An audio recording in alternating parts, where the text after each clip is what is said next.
Cultura Geral. Apoio. UniBH Mérito Enem. Bolsas de até 100%. Inscreva-se em unibh.br/Mérito Enem. Caixa de Assistência OAB Nova Lima. Caminho seguro para os advogados de Minas Gerais. Instituto dos Advogados de Minas Gerais. Mais de 100 anos produzindo conhecimento, igualdade, fraternidade e liberdade.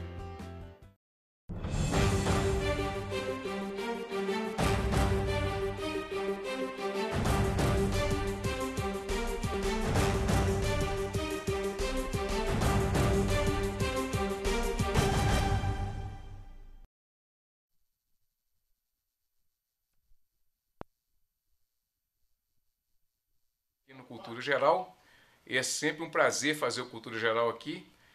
Peraí, deixa eu fazer um Eli, você falou alguma coisa? É o áudio, você vai fazer a abertura novamente. Tá joia. Vamos fazer a abertura novamente, entrar direitinho aqui no Cultura Geral, porque deu um problema técnico aqui. Um minutinho a gente volta. Ok, pode falar. Podemos ir? Então, beleza. Começamos bem o ano, né? Começamos bem a nova temporada. Se Eli não cortar essas... Eli, você vai ter que cortar essa entrada, hein? Bom, gente, chegamos aqui, Cultura Geral, abertura 2020, da temporada 2020, está todo mundo se acertando ainda, nós somos igual o time que está em pré-temporada, na hora que entra em campo, dá umas caneladas, chuta a bola para fora e tal, mas a gente vai levando. O mais importante é que a gente está começando essa temporada com várias pautas, né, como nós encerramos ano passado, um ano que foi muito difícil para a sociedade brasileira, e começamos 2020 também na mesma toada, num ano que já começa um ano um pouco mais complicado, mas a gente está aí para poder discutir, para poder debater, trazer à baila todas essas discussões. Fizemos algumas pautas como a do Fábio Belo, que é o sofrimento mental no contemporâneo, e a gente abre uma ideia que eu tinha para esse ano, para essa nova temporada, abrir a temporada discutindo a violência urbana. É necessário nesse momento discutir todos esses assuntos, principalmente os assuntos que estão ligados à violência, porque a violência também está ligada à reincidência, está ligada a vários tipos de comportamentos sociais em que a sociedade não está se sentindo engajada nesse processo. Então a gente precisa discutir isso, trazer todo mundo para essa discussão e entender socialmente como é que a gente trabalha isso. Para fazer essa discussão, para trocar essa ideia e abrir o programa 2020, está aqui minha amiga Roberta, que não gosta que chama de doutora, então é minha amiga. A gente vai discutir esse assunto aqui. Seja bem-vinda, Roberta, é um prazer te receber. Prazer, Betão, obrigada pelo convite, é uma honra estar abrindo o primeiro programa do ano aqui. Prazer todo nosso aqui da TV Banquete do Cultura Geral. Roberta, para a gente começar esse bate-papo, o que a gente precisa entender de violência urbana e como entender a violência urbana? Primeiro nós precisamos entender que o crime ele é um fato social, ou seja, onde houver sociedade, enquanto houver sociedade, haverá crime. Precisamos entender que para enfrentar esse fenômeno da criminalidade, nós precisamos de ter algumas coisas para que isso dê certo. Precisamos de ter pesquisas, precisamos de ter política pública, precisamos de ter acompanhamento das políticas públicas, avaliação, monitoramento das políticas públicas, precisamos ter aparatos governamentais que funcionem e funcionem bem, como as polícias civil, militar, o sistema prisional, que hoje nós já temos uma nova nomenclatura, que é a polícia penal. Precisamos também ter governos que assumam a pauta da violência urbana, a pauta da segurança pública no sistema prisional como uma agenda de governo. Que a gente aqui no Brasil, a gente nunca teve um governo que se propusesse a assumir a segurança pública como pauta, a agenda do seu governo, sua gestão. Como política pública, de fato. Nunca tivemos, nós não temos nenhuma diretriz nacional de segurança pública, que é muito vexatório para a gente, Esse talvez seja o grande desafio da sociedade brasileira? O grande desafio da sociedade brasileira hoje é entender que a questão da segurança pública não é algo que a gente tem que fazer juízo de valor, e sim a gente tem que entender a segurança pública como uma ciência, né? Não é algo que a gente tenha que fazer juízo de valor. Achar que quem cometeu crime tem que cumprir aquela pena na sua totalidade, sofrendo em péssimas condições. Não, nós temos que ver estudos que já estão prontos, estudos que estão sendo finalizados, entender esses fenômenos. E a partir desses resultados, nós temos que elaborar políticas públicas para que a gente consiga diminuir esse alto índice de criminalidade, diminuir a reincidência criminal, fazer trabalhos de prevenção, políticas públicas de prevenção para que a gente consiga poupar essa população jovem de entrar no mundo do crime, de entrar no mundo da punição, né? Porque nós temos estudos que mostram, por exemplo, que ainda assim temos chances de recuperar os adolescentes, né? O estudo de reincidência que nós fizemos, nós PUC Minas fizemos para o Tribunal de Justiça. Já o estudo de reincidência adulto, ele já mostra um alto índice de reincidência, né? Ou seja, a prisão para o adulto, ela é muito mais perigosa, ela tem muito mais chance de reincidir. Ao passo que as medidas socioeducativas, quando elas são efetivas, elas conseguem sim evitar uma reincidência. A gente pode discutir isso um pouquinho depois, com números e citando algumas variáveis, alguns resultados dos estudos, para que as pessoas possam entender melhor isso. Ô Roberta, a gente estava falando, quando a gente estava vindo, quando eu fui te buscar, a gente estava falando sobre os aspectos educacionais. E sempre me vem vira um clichê quando a gente fala assim, a saída está na educação. Todo mundo fala que a saída está na educação. Agora, a política pública governamental voltada para a educação, ela tem seus buracos, as suas falhas. Tem até está sendo discutido aqui no Nova Lima, uma municipalização de uma escola estadual em que a cidade vai tomar conta, e eu acho que vai ser um sucesso. Falta para os governos entender essa lógica de mais educação, e com mais educação nós teríamos menos criminalidade? Quando a gente trabalha bem a educação, a gente pode ver países que têm o índice de educação melhores, né, índices do que o Brasil. A gente pode perceber que quando se trabalha bem a política pública da educação, trabalha-se bem prevenção na saúde, na segurança pública, saneamento básico, porque uma sociedade mais instruída, mais educada, ela consegue compreender melhor os trabalhos, as políticas de prevenção. Né? Então a educação é a base de tudo. Agora, dando o exemplo no nosso estudo de reincidência juvenil, criminal juvenil, a variável educação, ela demonstrou o seguinte: quanto o adolescente, quando ele tem uma escolaridade mais baixa, ele tem uma probabilidade menor de reincidência. Vamos explicar essa variável. Por quê? Porque quando ele entra para cumprir a medida socioeducativa, ele está com uma escolaridade mais baixa. Dentro do cumprimento daquela medida socioeducativa, ele tem que estudar. Né? No cumprimento da medida, ele tem que estudar, fazer alguma atividade, alguma oficina, algo ligado à educação, ele tem que cumprir ali dentro daquela medida. Então, no cumprimento da medida, ele vai adquirindo uma escolaridade maior. Agora, o adolescente que já entra com uma escolaridade maior, para cumprir a medida socioeducativa, dificilmente o Estado tem algo a mais para oferecê-lo.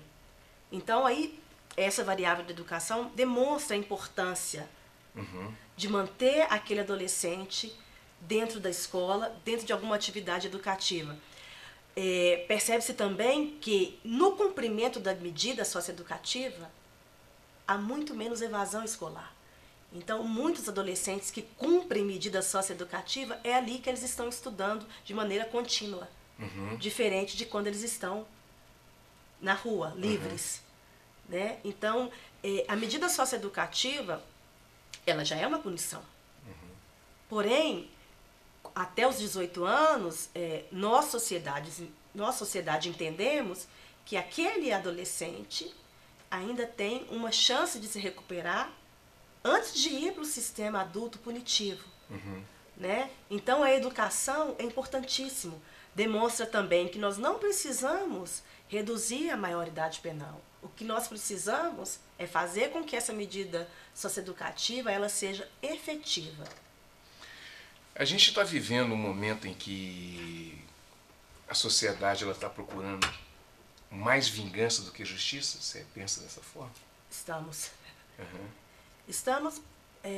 E aí também eu vou trazer um pouco da responsabilidade para o campo das ciências sociais, que nós, cientistas sociais, sociólogos, antropólogos, cientistas políticos, muito mais sociólogos e antropólogos, né, que somos nós que produzimos os estudos de criminalidade aqui no Brasil.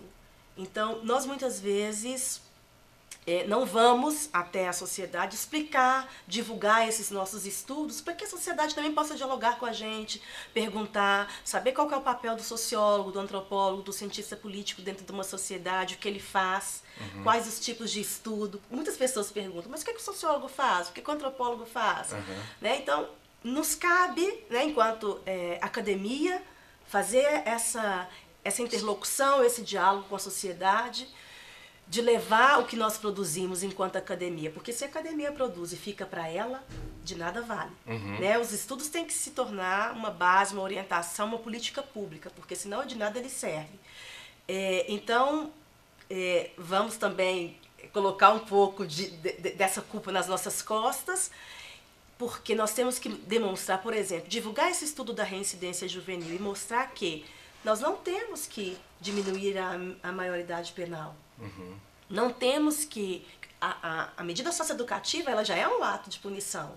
Ela já é uma punição para aquele adolescente. Né? Temos que mostrar que esses estudos... eles consideraram variáveis, consideraram a nossa sociedade mineira, né? Estou falando especificamente do estudo da reincidência juvenil e da reincidência adulta, consideraram a nossa população do socioeducativo aqui do estado de Minas Gerais e a população carcerária do estado de Minas Gerais. Então, é algo nosso, algo mineiro. Então, não é nada achismo, não é um juízo de valor, é um estudo, e é um estudo científico. Né? Aquele resultado ali nós temos que analisar e naquela análise a gente tem que enxergar o que pode ser feito para melhorar esses resultados, para diminuir esses impactos sociais. Né? A sociedade ela tem que entender que não é o nosso juízo de valor, não é o nosso sentimento de punição, de vingança. Porque nós temos que entender que essas pessoas que cometem crimes, elas podem sim ser presas, devem ser presas, mas elas vão sair. O que eu vou querer? Que ela saia melhor? Ou que por um simples ato de vaidade, de vingança, por eu estar fazendo um juízo de valor, que ela cumpra ali aquela pena numa situação ruim, degradante, mas quando ela sair, vai sair muito pior, num grau de violência muito mais potencializado. Né? Então nós temos que... O que nós queremos? Uma sociedade melhor. Pessoas melhores. Então nós temos que entender que nem sempre o enrijecimento das leis, maior punição, mais tempo dentro da prisão é o melhor. Estudos mostram que é o contrário, né? A reincidência adulta o estudo demonstrou que o preso que cumpre a sua pena na sua totalidade, ele tem 97,5% a mais de chance de reincidir do que o que cumpre o que tem a liberdade condicional. Por causa... Será que seria... Nós podemos falar que é uma adaptação, por exemplo, a pessoa, quanto mais tempo ela passa no lugar, mais adaptada ela fica. O homem é produto do meio, ele se adapta melhor. Talvez seria isso, ele consegue fazer ali dentro. Eu acho que é um exercício que eu estou chamando assim, fora até do que a gente tinha pensado, mas pensar que a pessoa, quanto mais tempo ela fica no lugar, mais adaptada ela fica, e quando ela sai, ela se sente fora do contexto social e ela se sente socializada dentro do sistema prisional, pode ser por aí? São duas hipóteses que eu considero. A primeira é uma dessas que você está falando, né? É essa que você está falando, porque ele ficou tanto tempo ali dentro e são poucos os presos que cumprem a pena na totalidade no Brasil. Então, eu acredito que esses presos que cumprem a pena na sua totalidade, eles cometem muitas faltas graves que impeçam deles terem o benefício do livramento condicional, né? É um fato. E também que ele está tão acostumado a quebrar regras, cometer faltas graves, a não conseguir respeitar limites, que fica difícil ele conseguir o benefício do livramento. E a outra hipótese é que aquele preso que está no livramento condicional, ele tem que seguir um protocolo, né? Ele tem condicionantes para conseguir, para manter aquele benefício. Ele tem que, ele não pode ficar na rua depois das 22 horas, não pode frequentar bares, enfim, tem uma série de pré-requisitos para que ele continue mantendo aquele benefício. Então, de certa forma, ele fica sendo vigiado, monitorado, e isso impede com que ele cometa faltas, né, o descumprimento da medida judicial, de uma ordem judicial. São essas duas hipóteses. Antes do intervalo, deixa eu te fazer uma outra pergunta. 88%, quase 90% da população carcerária é negra. Sim. A nossa juventude negra, ela está fadada a esse perigo do encarceramento nas suas periferias, nas partes periféricas da cidade, onde o crime ele fica mais amplificado. Não há dúvida que existe uma seletividade penal. Não que essas pessoas que sejam negras ou pardas cometam mais crimes, mas com certeza elas são mais punidas. Elas são alvo. Eu acredito que muito também por uma questão de cultura social e cultura institucional, né? De ter aquele estereótipo de quem que é o bandido, quem que é o criminoso, né? A sociedade tem um estereótipo que é o mesmo estereótipo das instituições, né? Aliás, as instituições refletem a sociedade que a gente vive, né? Claro, né? Porque dentro das instituições estão os indivíduos, né, que pertencem à mesma sociedade. E que, parafraseando Fábio Belo, que adquiriram um capital simbólico privilegiado, né? Sim. E também, quais são os crimes que essa população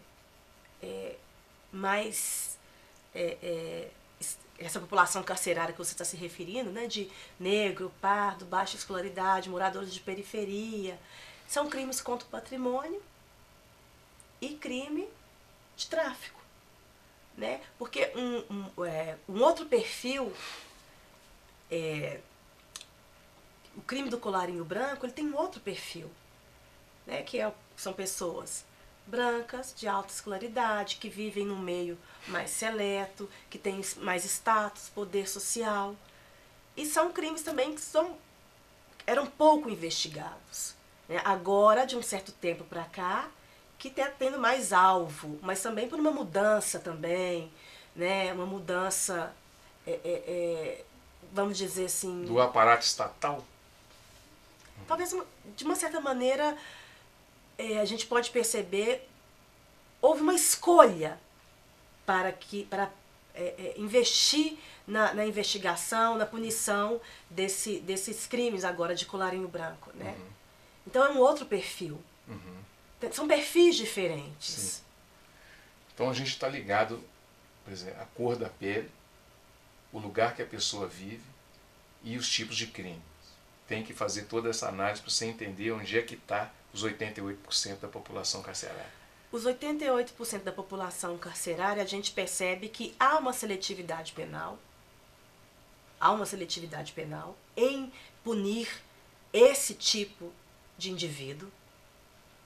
E por que esse tipo de indivíduo comete ou é punido ou sentenciado por esse tipo de crime? Crime contra o patrimônio, tráfico de drogas, né? Porque a maior parte da tipificação penal da população carcerária está aí, entre os crimes, né, contra o patrimônio e o crime de tráfico de drogas. A gente tem que entender por isso, tem que entender isso. Né? Por que está concentrado aí? Deixa eu fazer um intervalo, eu vou fazer um intervalinho e a gente volta e vamos continuar nessa toada aqui, porque tem informação aqui em cima do que eu até conversei com o Fábio Belo. Um minutinho só, a gente está de volta com mais Cultura Geral, não saia daí.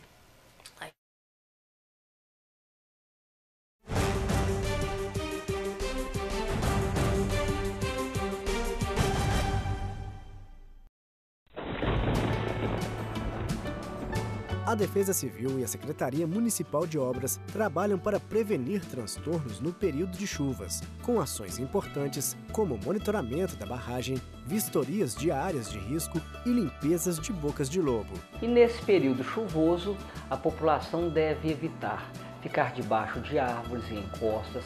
Além disso, evitar áreas possíveis de alagamento. A população deve estar atenta qual o período que o caminhão de lixo passa em suas ruas e nunca deixar material de construções expostos. Não construa em encostas ou beiras de encostas. Para construções já estabelecidas, solicitamos que haja um monitoramento constante. No caso de surgências de trincas ou fissuras, entre em contato imediatamente com a Defesa Civil, através do telefone 35425610 ou através do telefone 199. Todos os dias, milhares de pacientes de Nova Lima, Raposo e Rio Acima procuram o Hospital Nossa Senhora de Lourdes para receber atendimento, sendo que 80% deste atendimento é pelo SUS. O Hospital Nossa Senhora de Lourdes é filantrópico e sem fins lucrativos, por isso precisamos de toda a ajuda possível. A sua doação é muito importante para a restauração do telhado do hospital, que é uma das necessidades emergentes. Quando você doa para o Hospital Nossa Senhora de Lourdes, você não estará ajudando somente a restaurar o telhado do hospital, mas também a recuperar milhares de vidas. Quem está lá dentro precisa da ajuda de quem está aqui fora. Você pode doar qualquer valor e, para a sua maior comodidade, a nossa equipe vai até você. Seja um amigo do Hospital Nossa Senhora de Lourdes. Envie a mensagem "Quero doar" para o número que aparece aí no vídeo e saiba como ajudar. Hospital Nossa Senhora de Lourdes. Humanidade, carinho e atenção à vida. Apoio TV Banqueta. Agora que a casa está arrumada, as crianças de Nova Lima estão aprendendo pra valer. Mais de 90% dos alunos do primeiro ano alfabetizados. Material escolar e uniforme completo para 8.000 alunos. 19.000 refeições por dia. Agora que a casa está arrumada, a saúde é para todos. Aumento de 59% nas consultas médicas nas UBSs. Aumento de 25% de equipes de saúde da família. Menos burocracia e mais agilidade nos exames. Agora que a casa está arrumada, a Prefeitura lança o maior pacote de obras da história de Nova Lima. Mais de 200 milhões em investimentos. Confira essas histórias nas redes sociais da Prefeitura. É assim que estamos transformando nossa cidade num lugar cada vez melhor para todos. Nova Lima. Casa arrumada, nossa gente bem cuidada. Cultura Geral. Apoio. UniBH Mérito Enem. Bolsas de até 100%. Inscreva-se em unibh.br/Mérito Enem. Caixa de Assistência OAB Nova Lima. Caminho seguro para os advogados de Minas Gerais. Instituto dos Advogados de Minas Gerais. Mais de 100 anos produzindo conhecimento, igualdade, fraternidade e liberdade.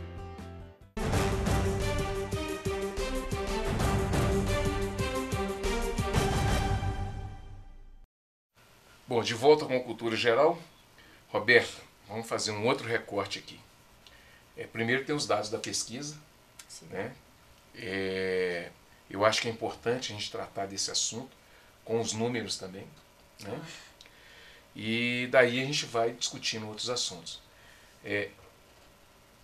Como que você vê esses dados e quais são esses dados de pesquisa? Bom, em 2015, nós terminamos uma pesquisa que foi a minha dissertação de mestrado da reincidência criminal aqui em Minas Gerais. Os presos que cumpriram pena por término da pena ou livramento condicional. Em 2008, acompanhamos até 2013. E a magnitude da reincidência criminal no estado de Minas Gerais, ela deu 51%. É alta, mas não tão alta quanto o senso comum fala, que é 75, 80, 85. É importante dizer que não existe uma pesquisa empírica que tenha esse percentual de 80, 85, 70% no Brasil. Não existe. O que foi feito foi um levantamento estatístico que o CNJ fez em 2007, 2002, não me lembro muito bem o ano, de pessoas que estavam cumprindo pena e que tiveram passagem pela prisão. E é muito diferente de reincidência criminal. Reincidência criminal existe conceito, existe método, né? E a gente tem que comparar com estudos internacionais, discutir com uma literatura internacional. Então, a magnitude da reincidência criminal em Minas Gerais foi 51%. Os presos adultos. Uhum. Qual foram os fatores determinantes? Uhum. Da tipificação penal. Os crimes contra o patrimônio. Né? Furto, tentativa de furto. 115% de probabilidade. Né? Os presos que têm o perfil nos crimes, que praticaram crimes contra o patrimônio. A carreira criminal, ou seja, cada inserção dele na folha de antecedentes criminais, na FAC, por um novo inquérito, por um novo indiciamento de um inquérito policial, aumenta em 41,6% a cada novo registro de indiciamento de um inquérito. Uhum. Então, a carreira criminal é algo que é muito determinante. Né? O tipo de liberação desse preso. Ele foi liberado por término de cumprimento da pena ou por condicional. Se ele foi liberado por término de cumprimento da pena, eu já tinha falado desse dado anteriormente, 97,5% de probabilidade, ou seja, quase 100%. Né? Então, o que o governo deveria fazer? Considerar esse estudo, considerar esse perfil tendencioso do preso para fazer um trabalho de prevenção, tanto fora das prisões, quanto dentro das prisões. Uhum. Né? Existe um estudo pronto. Ele não é utilizado porque não há interesse. Né? A reincidência juvenil partiu do interesse do Tribunal de Justiça, né? Da desembargadora Valéria. E deixa eu pegar aqui os números aqui para eu não confundir, passar certinho para o pessoal. Nós pegamos todos os adolescentes que cumpriram medida socioeducativa em 2013, por medida de internação e de semi-liberdade. Foram 435 adolescentes. 393 adolescentes que cumpriram medida de internação e 42 de semi-liberdade. Acompanhamos até 2017. Qual que foi o índice da reincidência juvenil? 30%. Desses 30%, adolescentes que reincidiram, 60% já eram adultos, reincidiram já no sistema prisional, já quando adultos. E quais as variáveis mais impactantes no estudo da reincidência juvenil? Os adolescentes que têm elo com a família, eles têm menos probabilidade de reincidir. Os adolescentes que fizeram uso de entorpecente, de algum tipo de droga, têm mais probabilidade de reincidir. Depois eu posso divulgar o estudo para que as pessoas possam ler com mais clareza e entender melhor. Os adolescentes que têm um nível escolar mais baixo têm menos probabilidade de reincidir, e eu já expliquei porque dentro do cumprimento da medida eles vão elevando a escolaridade. É importante a gente entender isso, que a educação é um fator determinante para evitar a reincidência juvenil.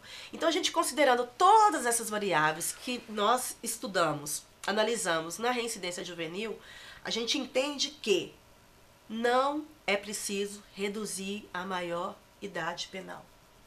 O que é preciso é que a medida socioeducativa ela seja efetiva no seu cumprimento. Porque aí esse adolescente ele não vai ingressar no sistema prisional. Porque a gente vê que a probabilidade dele reincidir quando ele estiver no sistema prisional é muito mais alta do que quando ele está cumprindo a medida socioeducativa.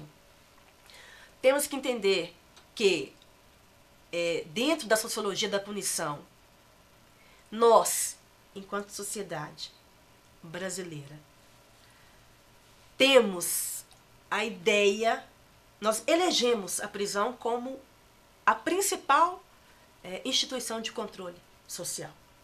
Ela não é a única. Nós a elegemos como a principal.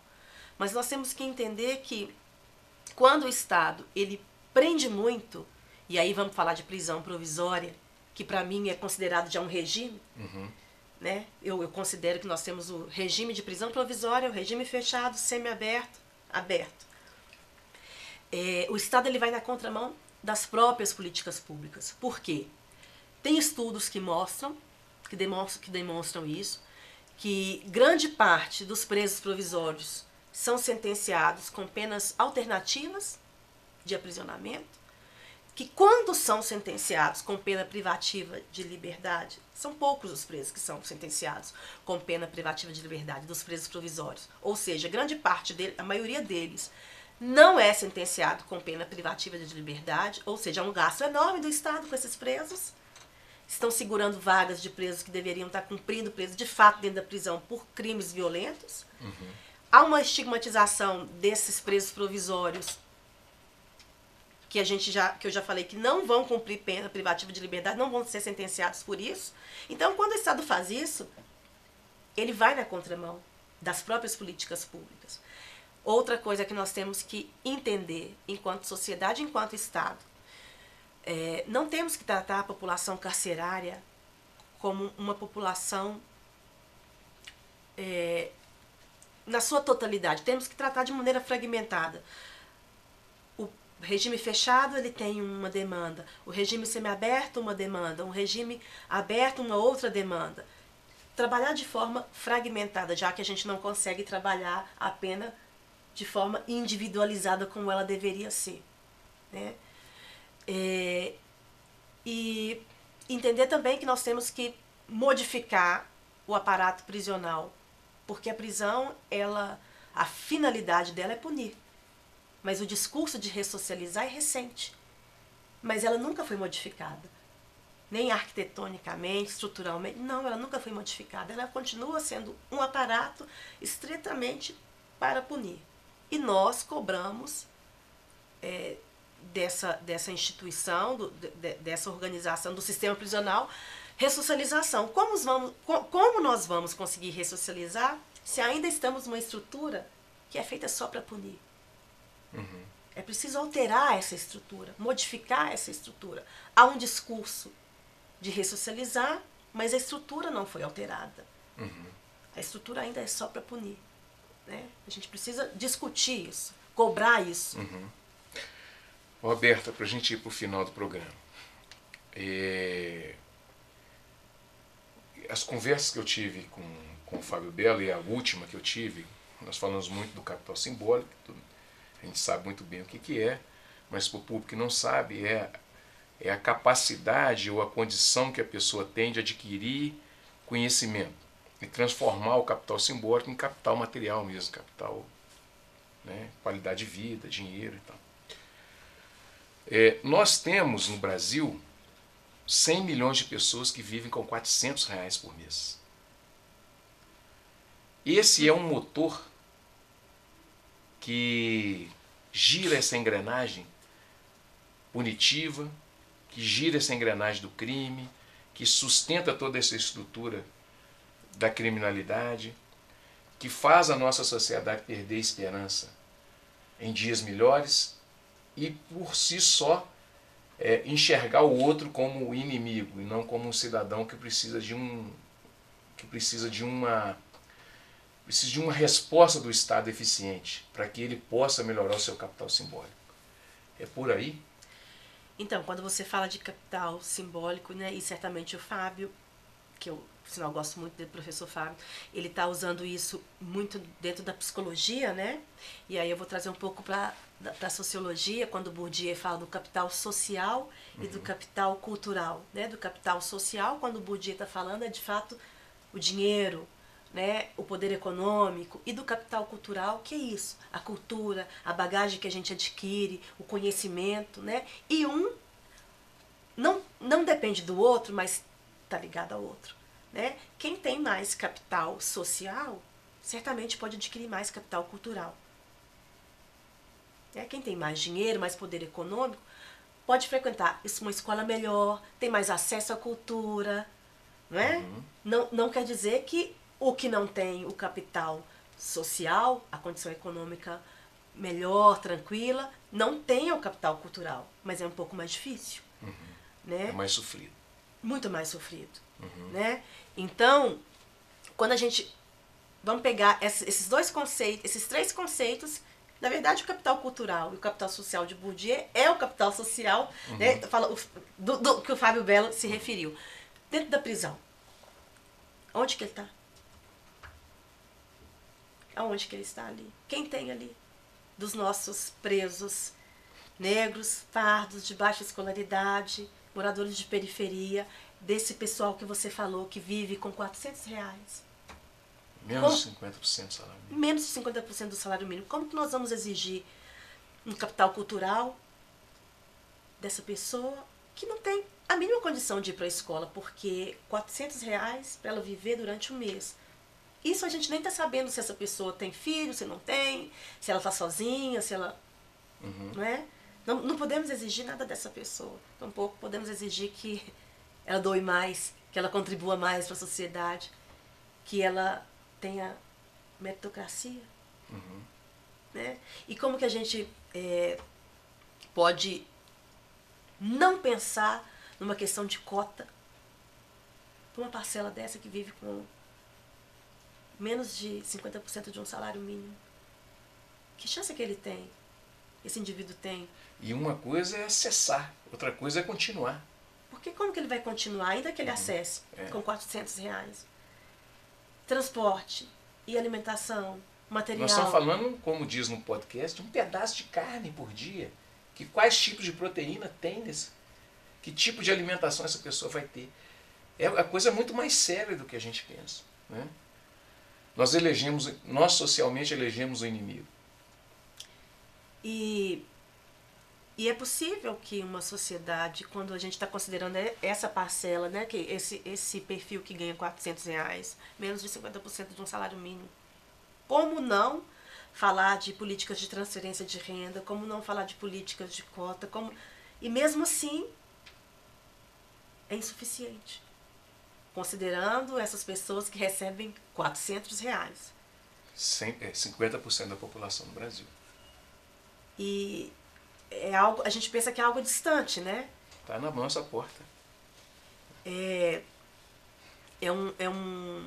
um ato de irresponsabilidade social da nossa parte. É um ato extremamente de vingança. Quando a gente, por algum motivo, desclassifica essas políticas de afirmação, políticas de reinserção, de reintegração social, porque nós estamos de um ponto de fala muito distante dessas pessoas.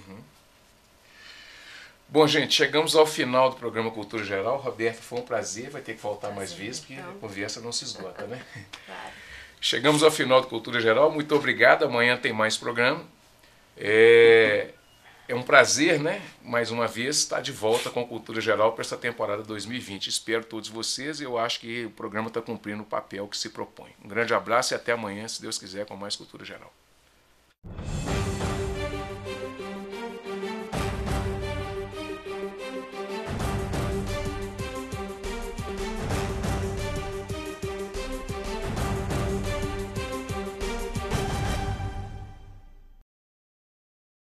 Cultura Geral. Apoio. UniBH Mérito Enem. Bolsas de até 100%. Inscreva-se em unibh.br/Mérito Enem.